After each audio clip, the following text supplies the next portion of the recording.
Spring MMO events, another closed beta for Skyforge, and yet another trading card game entering the land of esports. Hey guys, I'm Gillyweed with MMO Play, and I'm bringing you all that and more this week on MMO News.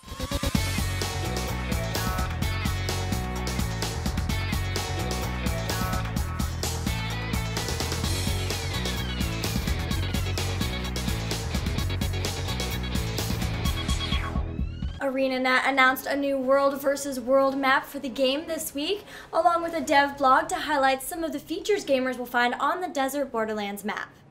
The new map shares some features with the current Alpine map. There are still 3 keeps, 4 towers, and 6 supply camps. In addition, the objectives are roughly still in the same position, and players will find the ever-dependable Dolyaks traveling on the roads. However, the new map is far more layered and vertical than the existing one. The terrain is more complex, with higher cliffs and more winding paths that allow for a deeper field of battle. Additionally, the keeps and towers are now themed and more distinctive, each having unique architecture, guards, and lord. At the center of the Desert Borderlands map is a giant jungle oasis. Players can find a golden temple as well as dinosaurs there. It's also a superb environment for ambushers and gankers. Every 3 hours an event will begin where the factions will fight to see who can control the energy cannon that sits atop the temple. As the energy cannon will fire and obliterate the outer gates of all enemy-controlled towers and keeps on the map, it's certain that this event will see quite a deal of bloodshed. Be sure to check out our website to learn more about the new map and what it contains. In 2014, Wildstar started a bit rocky. Things got canceled, support got drawn away, and as a result, the player numbers began to dwindle. Now, NCSoft and the Wildstar devs have come back with fresh vigor and are hitting the MMO hard. After a winter of service reductions and delays, a comprehensive patch is on the way and filled to the brim with goodies. Wildstar's Invasion Nexus will shine a new light on a lot of the old scenery, bringing new challenges and perils to some of the zones. In addition, new companions and outfits have arrived to spruce up your luck and give you that additional flair on the battlefield.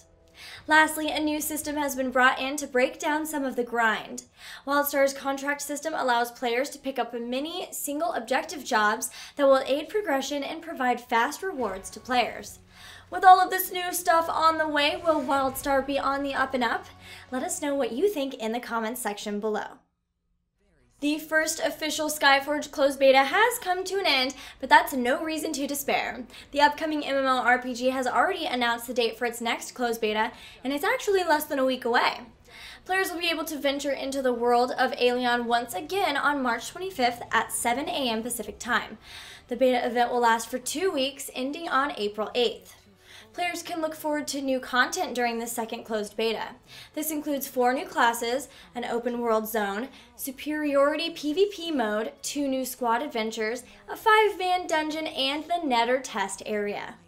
Players who have already been part of the Skyforge closed beta will not have to re-download the client once the second beta goes live. Any characters created during the first beta also will be available to play during the second one.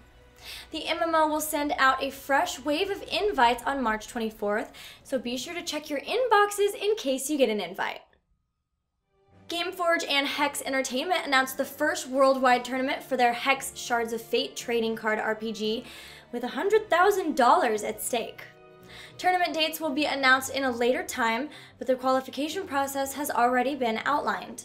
All registered players in Hex Shards of Fate will be able to earn qualification points for the global tournament whenever they participate in regular ranked duels. 10 points earned through this process grants automatic eligibility to join in the next round. All qualified players will then battle it out across 12 online qualifier knockout-style tournaments to narrow the field to the finals contenders. The online qualifier tournaments will take place in the span of 2 months.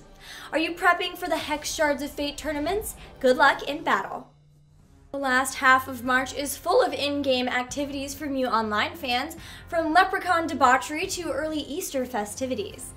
2 of the game's 3 March events kicked off this week. The first is the Search for the Strongest server, which runs until March 22nd. Players who guess their winners will receive special rewards.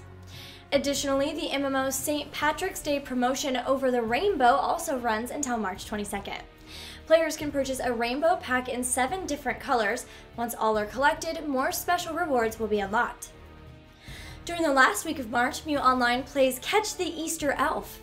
A Game Master character, Easter Elf, will appear in the PvP channel on a predetermined time and drop special event equipment, including socket items, so be sure to tune in closely for the time reveal. Winter is finally over and spring is in the air. And while April showers are supposed to bring May flowers, the Settlers Online is bringing some new content to its players. Players can look forward to gathering Easter eggs during the game's Easter event, and there is also the addition of the Settlers Online scenarios for players to undertake and complete. There are 4 initial scenarios that players can get: the Grain Conflict, Twins, Heart of the Wood, and Riches of the Mountain. Each scenario tells a story, and the player solves them by applying buffs to various objects on the adventure map. The scenarios can be found by chance through adventure searches. The Settlers Online Easter event will last through mid-April. The game is adding weekly Easter quests, a new Easter buff adventure, and a special achievement building for the event. In addition, more buildings can now be upgraded to level 6.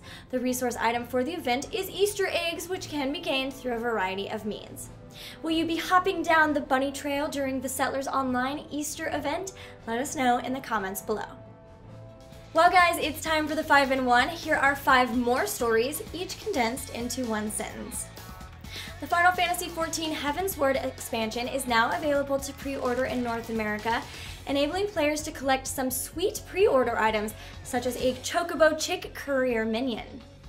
Speaking of couriers, the crew at Coffee Stain Studios, home of the modern classic Goat Simulator, offered up a Goat Courier to Dota 2's new workshop bench. There's no official statement on this yet, but apparently Perfect World Entertainment has undergone a round of layoffs, letting go a total of 18 people split between Star Trek Online, Neverwinter, and the PWE main offices. The developers of Elite Dangerous have built a memorial space station to honor the life's work of novelist and Discworld creator Terry Pratchett. And finally, Wakfu is getting a visual redesign to align the game more with its anime counterpart, and some of the characters from the anime will even become part of the gaming canon. Well guys, that's all the time we have for tonight, so thanks for watching. Don't forget to like, follow, and subscribe for all the latest info, contests, and more. This week we have a new giveaway for Global Strike, so be sure to head to our website to check it out. Once again, I'm Gillyweed, and I'll see you next week, but until then, I'll see you in game.